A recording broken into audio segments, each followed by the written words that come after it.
Good morning. I hope everybody is doing well and navigating these energies in a good way, in a healthy way, in a happy way. So I want to do a little bit of talking about astrocartography and my recent experiences and the wisdom that the universe has been granting me through my experiences. So it makes sense because I have a 6 line in my profile that I guess that this works out this way. I learn as I go often, and really excited to share some of this. I have learned over these last couple of years that astrocartography is so much deeper than what I initially gave it credit for being.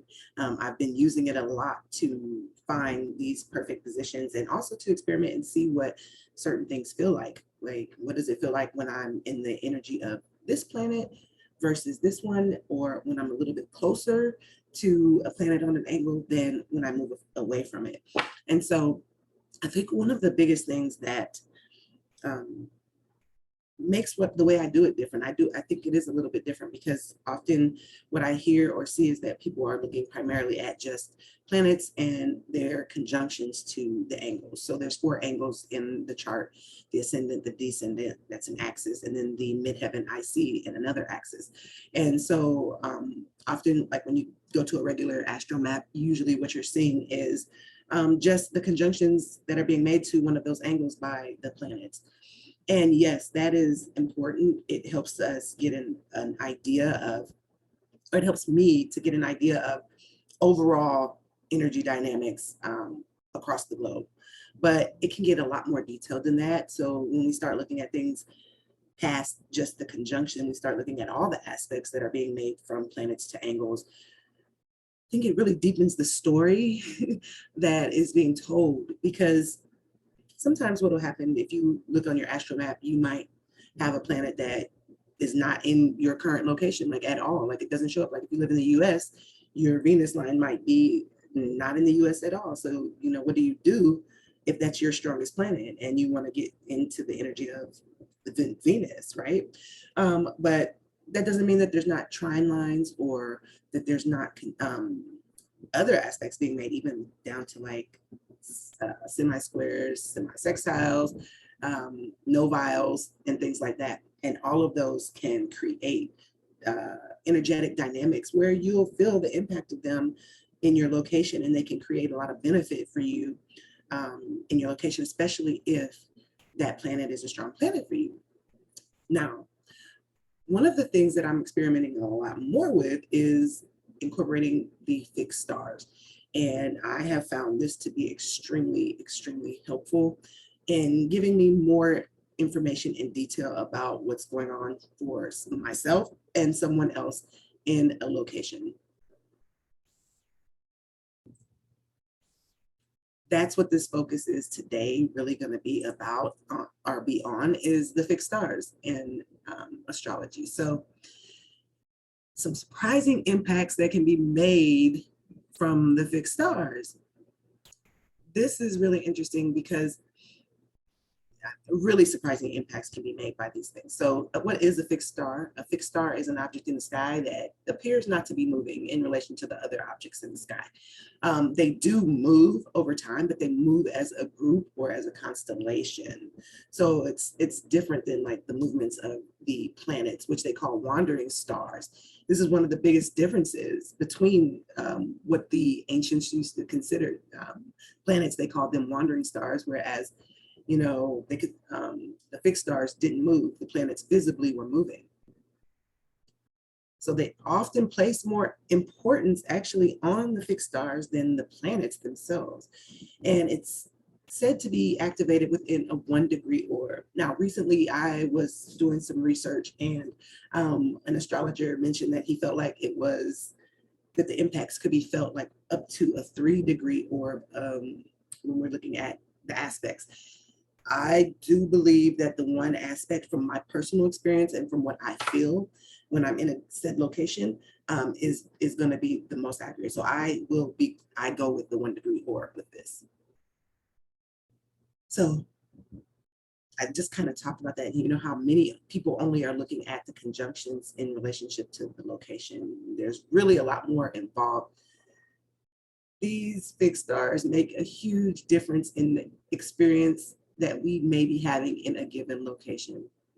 So a little bit about my recent journey with this star. So now I've been traveling up and down my lines since earlier this year. Primarily my Venus on ascendant line and my Jupiter. I have a Jupiter descendant line that comes down once I get towards the south more. And then also my Uranus on midheaven line. So I have really all four angles that have been getting impacted in these locations as I travel up and down the East Coast in different ways. So I left my Uranus line to move further south into Florida because I knew that I had a novile in this area. So a novile is one of the ninth harmonic aspects. It's said to be a very beneficial aspect, also kind of connecting you to your purpose in some ways. And it is usually when it's made with the moon, it's going to be a place where you feel really at home and you can feel like you fit in, you develop friendships and bonds that are like family. And I will say that I've noticed that to be very accurate as well. So I came down here to this area primarily because I knew that, you know, this was going to be harmonious energy, right? Like I'm living very close to my Venus line, which I already was relatively close, under 2 degrees in Virginia. But right now I'm actually exactly on it. But when I first came down here, I was in a smaller town in the center, in between Tampa and Orlando. And I had my nobile there. I had this aspect between Venus and the ascendant. I had, you know, a wide aspect from Jupiter to the descendants, very wide in that area. But still, I'm kind of smushed in between those energies, and I knew that my nobile was there. So I'm like, okay, this is going to be good. I had been living on my Uranus midheaven line, which was very beneficial in a lot of ways for me, especially career-wise. But because the midheaven opposes the IC, which is connected to our home and our roots, I was going through a lot of energy disturbances in my home, especially. And so coming down here, my initial times coming down, I felt much better than I had been feeling on an energy level in my previous location. So I was in this area. Now, the first time that I came to this area, I broke out with this rash on my hands. And it was on the palms of my hands, on the backs of my hands, in the webbing of my hands. It was kind of like creepy. And I am a nurse, so I'm like, is this a bed bug thing? What is this, scabies or something? You know, I was freaking out because it was just weird. It came out of nowhere and it itched like crazy. And it was one of those itches where I have to scratch it. So the first time I went down, got the rash. Went back to Virginia, the rash went away completely. So I was like, okay, well, that rules out all those medical things I thought it was, you know, because if that was the case, it would have stayed with me no matter where I went. So second time I go to Florida, I was in a different town than the first one, and I didn't get a rash when I was down there that second time. So go back home, come back down for the final time because I decided to go ahead and move to that area. I was like, overall, you know, I feel better, and I got a freak rash once, you know, but hey, that's not a big deal. I still felt much better there. I was happy overall, right? So I come down the third time, and after being there about a week, I broke out in the rash on my hands again, exactly like I did the first time. It was itching like crazy to the point where it's like, I don't know, it was this deep internal thing inside of me. I'm like, what's going on? Is there something that's trying to come up energetically that I'm not addressing, that I need to know about? And that there is probably some truth in that as well, that there were things, but no matter what I did, this rash would not go away, right? So I was living with my in-laws, and I actually went to an Airbnb a little bit closer to where this fixed star becomes exact. And it got worse, and my situation became worse, and my circumstances started getting really crazy the longer I was there. So, you know, my other 2 visits down, I was only here for a week, and yeah, I got a little taste, but it wasn't enough to get the full impact. So now this third time down, staying in this place for an extended period of time, the longer that I was here, the more intense my experiences started to become. And I'm talking about like just crazy things like bills popping out of nowhere, like, or my car breaking down, or this happening, just unexpected stuff. I'm like, wait, I am on my Venus line. Like, I'm really close to it. I wasn't as close as I am now, but I was really close to it. And it was like, okay, there's an explanation for this, you know, I'm gonna figure it out. But, you know, I feel like this was my journey. Like, I have to figure out, the universe is trying to tell me something that I need to be focusing on. I'm missing something here. And so the more that it just kept pulling me back, I'm like, what is this thing, you know? And I knew that the fixed stars were making impacts in different places, but I wasn't giving them a lot of weight in how they were impacting, you know, like I didn't think that they were gonna out impact my novile or out impact my Venus, you know? But he was. So I realized that I'm on this Menkar line, and I had actually moved closer to it. The closer I got to it, the more intense the situations and experiences became. So let's just talk about Menkar a little bit more, because he's just one of the fixed stars. There are a lot of them, and they all have different qualities. So Menkar, also known as Menkar or Menkab, is located in the constellation of Cetus. So Cetus is the sea monster or the whale, and it's actually at 14 degrees Taurus, culminates on December the 21st. He was the sea monster sent by Neptune to devour Andromeda, and he's said to bring danger from great beasts, disgrace, ill fortune, and illness to those born under his influence. So that's him in mythology, right? Now, Ptolemy, which was an ancient astrologer, said that he had this star carried the nature of Saturn. So one thing you see when you're looking at fixed stars, if you do start, you know, studying them, learning more about them, they all have a nature that is connected to one planet or maybe multiple planets. And this one is a Saturnian nature. Now, add to that I am born at night, and Saturn is the malefic, contrary to my sect, and that therefore creates more challenges for night births. This star having that nature, he said to cause laziness, idleness, emotional and charitable nature, ability to command, especially in war. So that's what Ptolemy said. I did notice that I was extremely lazy there. I'm not even lying. Like it felt like a relaxation in some ways, but it was to the point where I'm like, okay, I just feel like I'm not doing anything.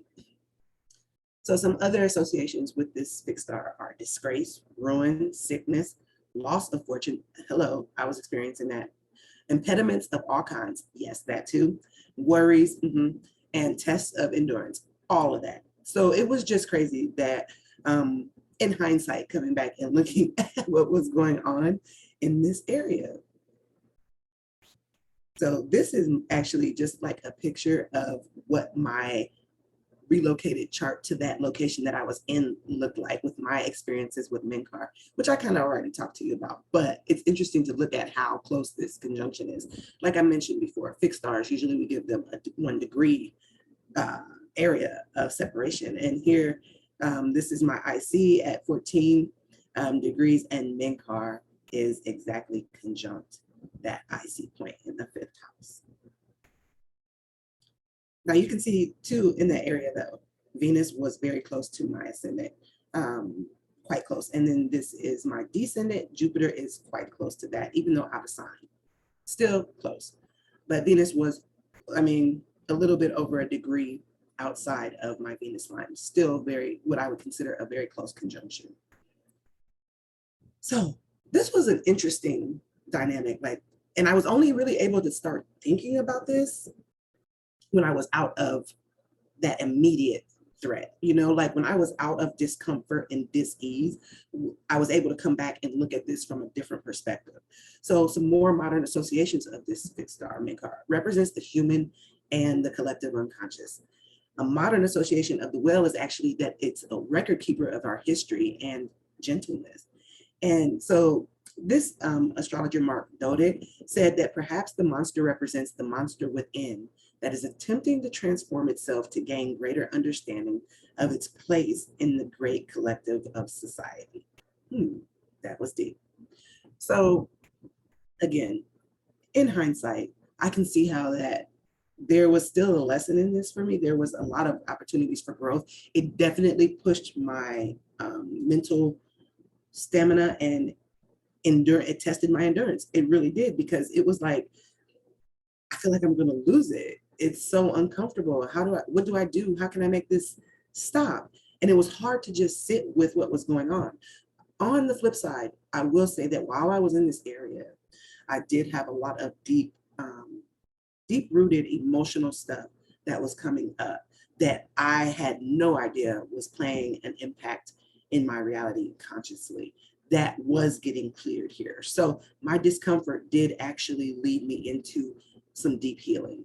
And that is the gift that I'm going to take away from my experience with Menkar and this location.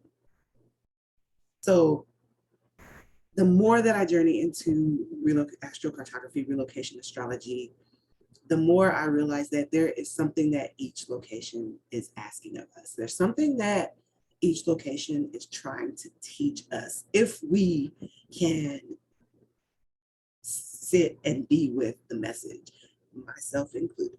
I am a work in progress with that. But this last experience has helped me to be more consciously aware of what's happening, and that I need to sit and take the time to see, what was this experience about? Like, what was it teaching me? What am I here to learn from this place? Because I do not believe in coincidence. I do not believe that I ended up in any location or place by accident. So I know that it's a part of my journey and that there is something that I can learn from it. And so the more that I start to view my experiences in these places in that way, the happier and more grounded I can stay in the midst of challenging circumstances. And that is with an open G center. So, you know, learning to not let it break me, not let my location break me. It did increase, again, my endurance. It strengthened my ability to do things.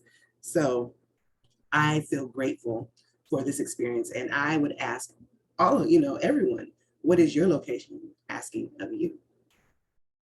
If you want to find out more about the dynamics going on in your current location, if you want to find out more about potential moving locations, or even if you want to find out about good places to travel to, you can visit my website at astroenergetics.org. You can also go to my link in the bio to get to my website at Astroenergetic Healing on IG and Facebook.